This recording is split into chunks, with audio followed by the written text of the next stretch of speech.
আকাশবাণী কলকাতা। স্থানীয় সংবাদ পড়ছি শুভ্রা চক্রবর্তী। আরজিকর মেডিকেল কলেজের চিকিৎসক পড়ুয়ার ধর্ষণ ও খুনের ঘটনায় হাসপাতালের প্রাক্তন অধ্যক্ষ সন্দীপ ঘোষ ও টালা থানার ওসি অভিজিৎ মণ্ডলের জামিনের প্রতিবাদে শহরের বিভিন্ন এলাকায় পথে নেমেছেন প্রতিবাদী মানুষ। প্রদেশ কংগ্রেসের পক্ষ থেকে নিজাম প্যালেসের সামনে শুরু হয়েছে বিক্ষোভ। পুলিশ ব্যারিকেড দিয়ে আটকাতে গেলে শুরু হয় ধস্তাধস্তি। পথে বসে পড়েন কর্মী সমর্থকরা।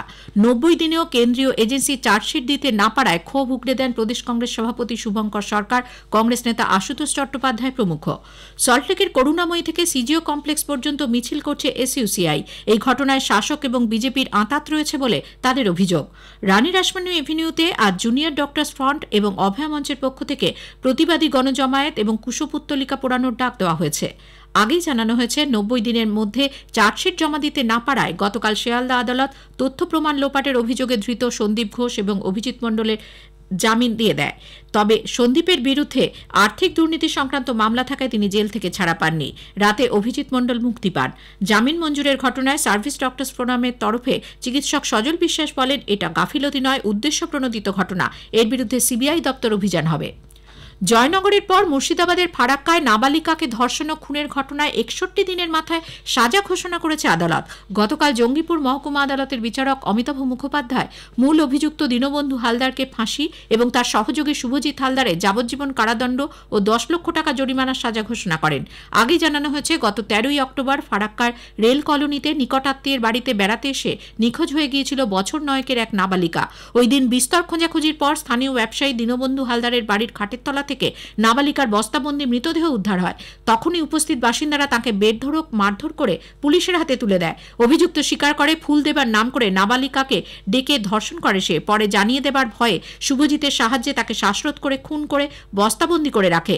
তদন্তে এসে পুলিশ 2 অভিযুক্তকে গ্রেপ্তার করে তাদের বিরুদ্ধে খুনের ধারা রুজু করে ঘটনা তদন্ত শুরু করে। 21 দিনের মাথায় চার্জশিট জমা দেয় পুলিশ। উত্তর 24 পরগনার কেষ্টপুর রবীন্দ্রপল্লীতে বাইরে থেকে বন্ধ বাড়ির 3 তলায় অভিষিক্তা দে সাহা নামে এক বিউটি পার্লার কর্মীর মৃত্যুর ঘটনায় পুলিশ তার ফেসবুক ফ্রেন্ড কৌশিক সাহাকে গ্রেপ্তার করেছে। পুলিশ জানিয়েছে, জেরায় সে খুনের ঘটনা স্বীকার করেছে। তাদের একটি মন্দিরে বিয়ে হয়েছিল, কিন্তু এই সম্পর্ক থেকে বেরিয়ে আসা নিয়ে দুজনের মধ্যে মতবিরোধ তৈরি হয়। তারপর গতকাল অভিষিক্তার স্বামী 9টার সময় বেরিয়ে যাওয়ার পরই অভিযুক্ত ওই বাড়িতে ঢোকে এবং তুমুল বচসার পর গলায় ওড়না পেঁচিয়ে শ্বাসরোধ করে সে অভিষিক্তাকে খুন করে বলে স্বীকার করে নেয়। ধৃতকে আজ বিধাননগর আদালতে তোলা হবে। রাজ্যে জয়েন্ট এন্ট্রান্স পরীক্ষা নেওয়া হবে আগামী 27 এপ্রিল রবিবার।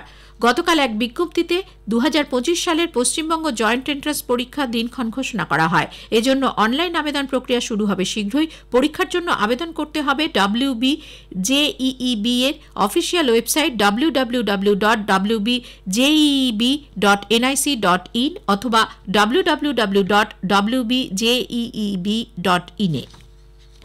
রক্ষণাবেক্ষণের কাজের জন্য কলকাতার টালা জলাধার থেকে আগামী সোমবার শহরে জল সরবরাহ বন্ধ রাখা হবে বলে জানিয়েছেন রাজ্যের পুর ও নগর উন্নয়ন মন্ত্রী তথা কলকাতা পুরসভার মেয়র ফিরহাদ হাকিম।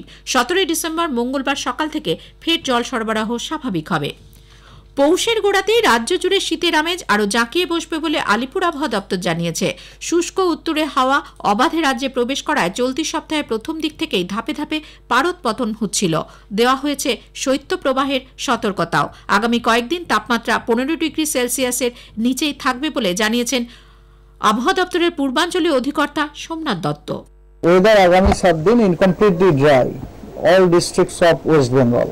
বৃষ্টিপাতের কোনো সম্ভাবনা নেই, তবে আজ বেশ কয়েকটি জেলাতে শৈত্য প্রবাহের সতর্কবার্তা দেওয়া হয়েছে। বীরভূম, পশ্চিম বর্ধমান, পুরুলিয়া, ঝাড়গ্রাম, পশ্চিম মেদিনীপুর, বাঁকুড়া, পূর্ব বর্ধমান এই জেলাগুলিতে শৈত্য প্রবাহের হলুদ সতর্কবার্তা দেওয়া হয়েছে।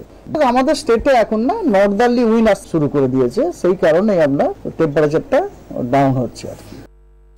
যুব ভারতের ক্রীড়াঙ্গনে আজ আইএসএল ফুটবলে মোহনবাগান সুপার জায়ান্ট কেরালা ব্লাস্টার্সের বিরুদ্ধে খেলবে। খেলা শুরু হবে সন্ধ্যে 7:30টায়।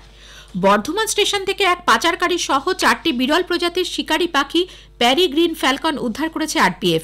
ধৃত মোহাম্মদ সোনুর বাড়ি বিহারের পাটনায়। বর্ধমান স্টেশনের 5 নম্বর প্ল্যাটফর্মে 2টি ব্যাগ হাতে সন্দেহজনকভাবে ঘোরাফেরা করতে দেখে তাকে আটক করে তল্লাশি চালায় আরপিএফ।